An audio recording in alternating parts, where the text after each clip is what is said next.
Hello guys, samahan niyo ako magluto ng adobo. Ikot-ikot na lang yan.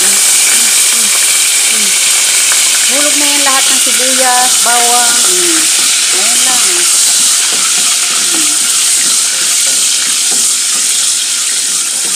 Ganyan lang guys.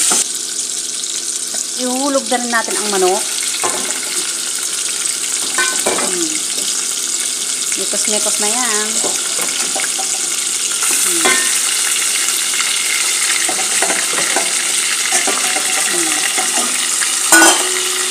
Halo-halo konti. Hit natin siya mag-golden brown. Tapos, mamaya, titimplahan na natin ng toyo, asin. Ikaw nang bahala mag-add ng mga seasoning na gusto mo. Paminta. Lalagyan natin ng dahon ng paminta.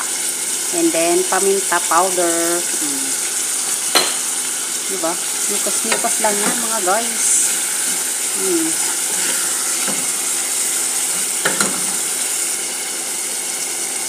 Tapos asin. Asin. Tapos konting toyo. Mga mahilig magtoyo dyan. Mamaya i-add natin yung patatas. Imikos-mikos natin ulit para yung lasa ay ma-mix. Diba? After 10 minutes guys, ihulog na natin ang ating patatas. Ang paborito ng lahat, patatas.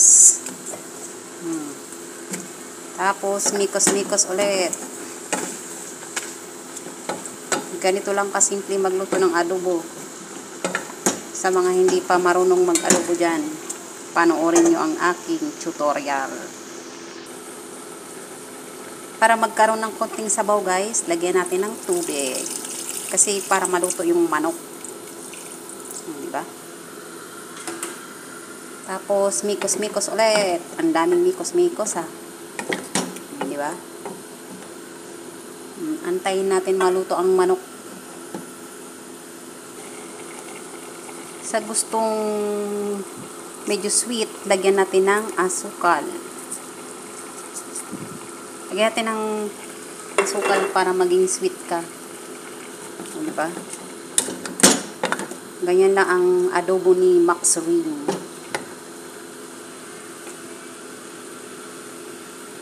Mapapalaban na naman ako nito. Para lalong sumarap guys, lagyan natin ng butter. Butter ang nagpapasarap sa mga ulam. Kahit sa restaurant, mga special na restaurant, butter ang nilalagay nila guys. Para lalong maging malinamnam. Yung nagmamanti-mantika, yun, butter yun.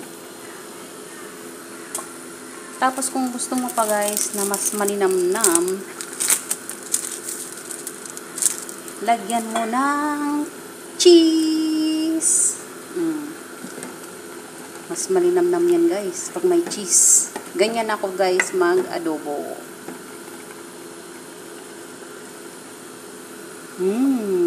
Nakakatakam na. Habang inaantay natin siyang kumulo at maluto ang manok at ang patatas, magmuni-muni muna tayo guys. Ayun na siya, malapot na ang sabaw.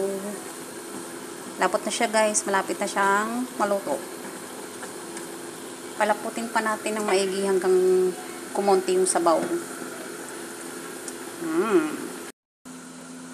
Upo muna ako habang kumukulo siya.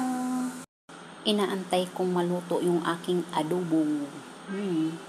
Upo muna ako dito habang hindi pa siya tapos kumulo. Alright, tapos na siya.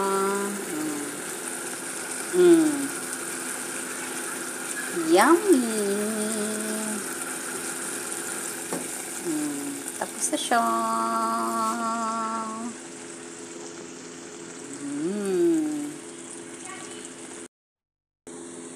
Tapos na siya, guys. Ayan na.